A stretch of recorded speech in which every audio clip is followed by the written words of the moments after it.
video. Today's video has been a long time coming. This is a video I've noted down and been meaning to film since June or July, I think. And I've finally sat down to film this. There's been so many things I've been waiting to share with you. So I'm glad that I'm finally getting this out there because it is a highly requested video. In today's video, as the title may have already told you, I'm going to talk about the essentials, ultimate makeup brushes that you need to have, especially if you're a beginner. I understand that if you're already into makeup, you're probably going to want to own around 30-40 makeup brushes. I'm one of those people, little guilty over there. I keep buying makeup brushes, I can't stop. I clean them and reuse them, so it's not like I'm using my makeup brushes and throwing them. But I have way more makeup brushes, but I love them. Am I guilty about it? No, I'm not, because I also use all of them effectively and really well. This is not me showing off, this is just me sharing an unhealthy obsession that I seem to have of makeup brushes with you. But let's not make this intro any longer and let's dive right into this. Okay, so first things first, what I want to get out of the way is the base kind of brushes that you need to have, and that obviously is me referring with a really lame pun to foundation brushes. Now I know that a lot of people prefer to use beauty blenders or sponges for foundations, and I'm someone who actually prefers the finish of a beauty blender on my skin for the foundation, but on certain days I also end up reaching out for the brushes. I will tell you what works for what kind of texture, like if you're into powder products, cream products or liquid products. So for every category I'm going to try and give you like different options for you to choose from. So for the foundation I have two options over here. The first one that I have over here is a proper buffing brush. This has a little bit of a rounded finish at the top.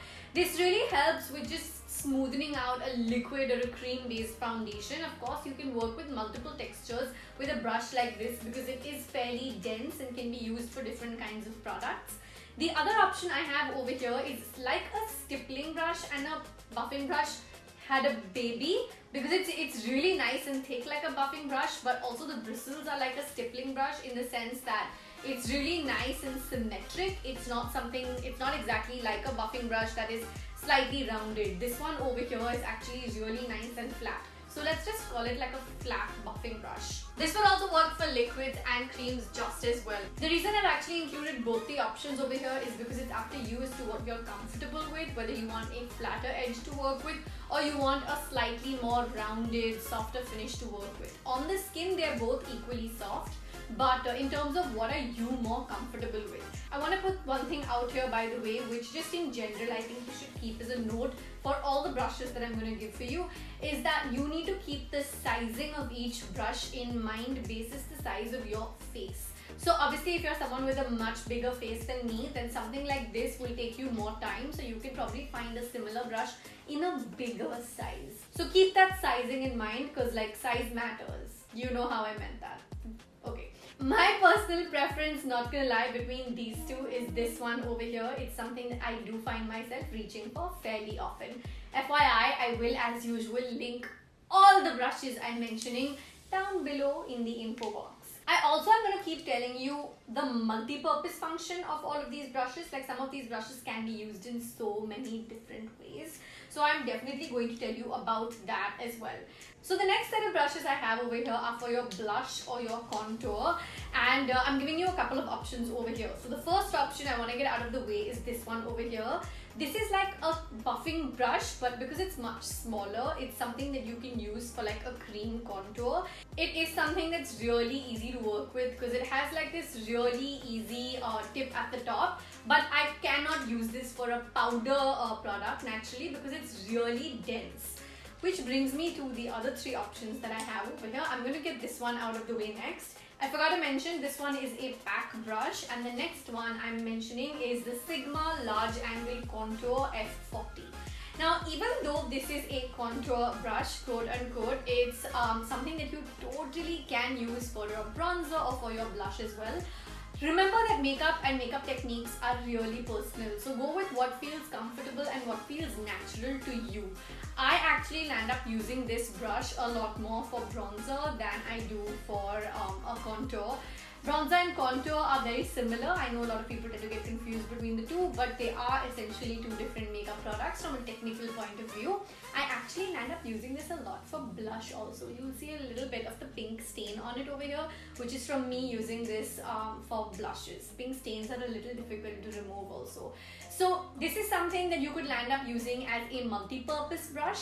If you're someone who, like me, on some days will literally mix the blush and the bronzer, you could use this one brush for both things. That is completely your call. That is completely up to you. The other two options I have here are literally my go-to brushes for bronzer and blush. Now you've seen me use these a bunch of times. This one over here is a NYX brush. This is a really nice, dense but loose finish. It's like really great for powder products. Kind of a round brush. This is something that you could totally use for your bronzer, because especially if you have a smaller face like mine, it fits into the gap really well. So this is a brush that I absolutely love. I've been using this brush for 3 years now. You will see a couple of like random odd hair sticking out, but I just take a scissor and cut those out every like couple of weeks, every few months, depending on whenever it starts to bother me. If you are someone who has a bigger face, obviously your hollows will be bigger. You will need a brush of a bigger size. So please keep that in mind. Which brings me to my next brush, which is, I use it as a blush brush, but this is basically a powder brush. This one is MAC 129. It is a classic. I've had this brush for 4 years now. I want to say 4 or 5 years now. I use this for my blush, but this is totally something you can use for your loose powder to set it all across your face. Please keep one thing in mind when you're buying your makeup brushes. You don't want to buy really cheap makeup brushes because those will not last you very long. And then you don't need to go and buy really expensive ones either. You can find the price range in the middle. So my entire brush makeup collection is literally a mix of things I've picked up on Amazon that are unbranded. Then I have some Sigmas in there. I have a couple of MAC brushes in there. It's a real mix. Because you want to make sure that your quality is good enough to be used, and at the same time you also don't want something that will not last you long enough. You know what I mean? So this I use as a blush brush because it's just really easy to go onto the cheeks and apply this. But like I said, these can totally be used for different steps in your makeup process. Okay, I really want to talk about a highlighter brush right now because I know so many people think that the fan brushes are the shiz to go ahead with if you're someone who's looking to apply highlighter on your face. But to be honest, I do not recommend fan brushes. Fan brushes pick things up fairly unevenly, and even their application can be fairly uneven.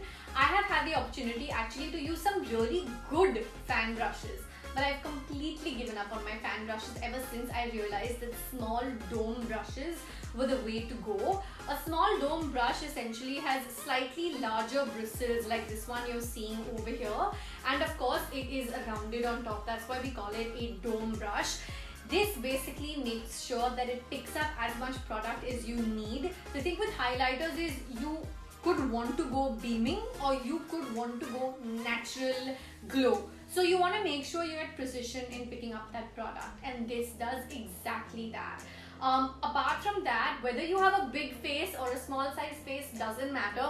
You want to make sure you're going into exactly the areas you want, because otherwise you're going to land up with like highlighter on your cheek and highlighter everywhere else, which really defeats the purpose of highlighting only the high points of your face. So a dome brush is definitely the way to go. If you haven't tried it as yet, please consider. Also keep in mind that a dome brush like this or a dome brush like this, like I'm giving you a slightly like another option over here. This one is the Real Techniques one, and this one is from Jeffree Star. This is the Jeffree Star with Morphe JS4 brush. I will try and I will obviously link everything as is down below in the info box, and I will also give you options down below in the info box for everything that I can. So yeah, like be ready to get a bunch of options and links in the info box. The beauty of brushes like this is that you can use it definitely as a highlighter brush. This one is a slightly bigger version of the same thing, but what I land up using it for actually is for my under eyes. So if I'm baking or I just want to go ahead and put the loose powder in place or all over my face, this is something that really helps me with precision. So you can effectively use the same brush for both things. You will just have to land up washing it a little bit more often, because if it has your loose powder, you can go into highlighter because that's like a later step. But once you have the highlighter, you can't use the same thing with loose powder at the next makeup application, like the next day, because otherwise you will have shimmery weird loose powder all over your face. So please make sure that you kind of figure the size that works for you, and of course try it out once. If you are currently using a fan brush, I promise you this one will be a game changer.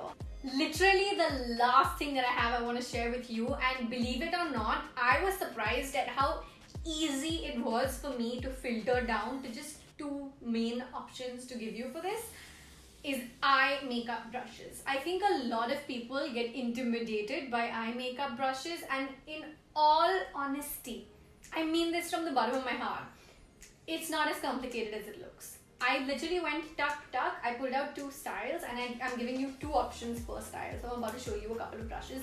It's so easy to just pick eye makeup brushes for yourself. So first thing that I'm going to tell you is you need good flat brushes. You need one good flat brush. So I have two over here that I'm giving you options between. This is from a brand called Iris, and this one over here is from the Pack Eye Makeup set. Now what flat brushes essentially do is that they help you pat in the pigment before you go ahead and blend it in.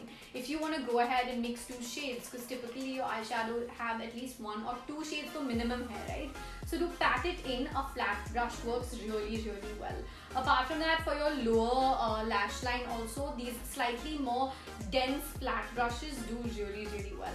I have two over here, and I'll tell you the difference between these two also. This one, as you can see, is a little bit more broad. So it's a little bit more from like the eyeshadow point of view and the lower lash point of view. And then there's like this smaller one over here. This smaller flat brush can be used to go ahead and put the pigment in the inner corner of the eye. I actually use this for concealer to go ahead and carve out my brows and everything. So just see what works for you, figure what works for you. That's really important. Concealer reminds me, I should mention, I actually have not recommended any concealer brushes for you. I can go ahead and link a couple for you in the info box, but after a lot of trial and error over the years, I've realized that the finish that a sponge gives, a beauty blender gives basically, is just unparalleled. So I actually don't recommend you use, like if you have dark circles, I don't recommend using a brush for your under eyes. I just don't. It's not something I ever do. You will find me using a brush for my under eyes like once in a blue, pink, green, yellow moon. You know what I mean? It's just not something I tend to do, because वो अगर आप हल्के हाथ से नहीं थोड़ा extra pressure आ जाता है ना, you start seeing lines. And I've also noticed that a lot of people, beginners especially obviously, land up dragging their brushes instead of patting the concealer down. So I don't recommend a brush for your under eyes at all. The last brush I have over here, again I'm giving you two options for this. This is the last eyeshadow brush. Is a slightly rounded one. Now this one over here is actually from Morphe. The branding has almost completely come off.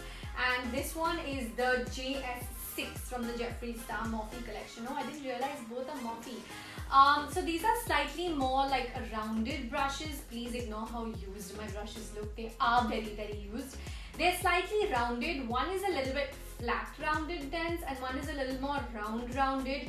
These are really great to go ahead and blend, buff out your eyeshadow, apart from which, of course, if you're looking at giving a nice soft finish to your eyeshadow, or just work on the outer corner, you know, of your smoky eye or your eyeshadow look with a slightly darker pigment, these are the kind of brushes that one would go with. Did not expect for this brush video to go in, first of all, for it to be this short, and secondly, for it to be this fluey.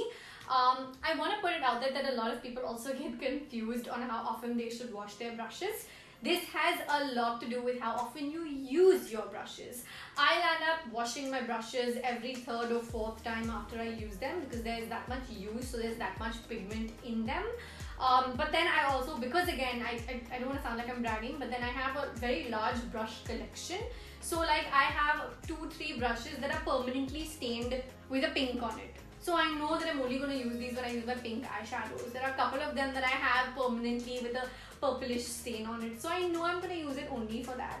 So that's completely up to you on how often you should wash it. I will also go ahead and link down a couple of products that I wash my brushes with down below in the info box. So please give that a look. I feel like makeup is fun. Sure, there's a lot of technique to it, but while you learn and sharpen your techniques, have fun with your makeup. That's so important. आखिर में at the end of the day अगर नहीं मजा आया, if you didn't enjoy, or in any case by the end of the day you are going to wash it off, take it off. You can't go to bed with your makeup on. Please tell me you're not going to bed with your makeup on. So I just really hope that you guys take different brushes, take different products, have fun with your makeup, because that's literally really the way to go. By the way, in case you're wondering about this makeup look, I actually filmed this while doing a self-care Sunday episode, which should be up by now, so I'm gonna link it in for you if it is.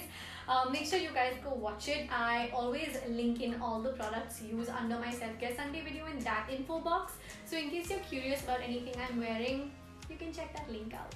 So this video has a surprise giveaway. Please make sure to send in your entries and make sure to follow all of the giveaway rules. I can't wait for you guys to get working with your own set of makeup brushes. Good luck! So come talk to me in the comments. Tell me if you want me to do more beauty based content like this. I know I've been vlogging a lot recently, but I want to do more beauty based content if you want to watch it. So let me know down below in the comments. Which also reminds me, it's time for the Wear Fam comment shout out of the day, and that goes to Pratibha. Please remember guys that I'm always reading, liking, hearting and responding to all of your comments down below. So come talk to me. There is also a secret group that I announced in that same Self-Care Sunday episode, where I want to create a community where all of us come together, talk to one another. If you ask me something, doesn't mean only I can answer it. Other subscribers, other followers can also answer it. So I'm going to be leaving a link to that as well down below in the comments. If you want to come join the Wear Fam, it's a really secret private Facebook group. Come do that.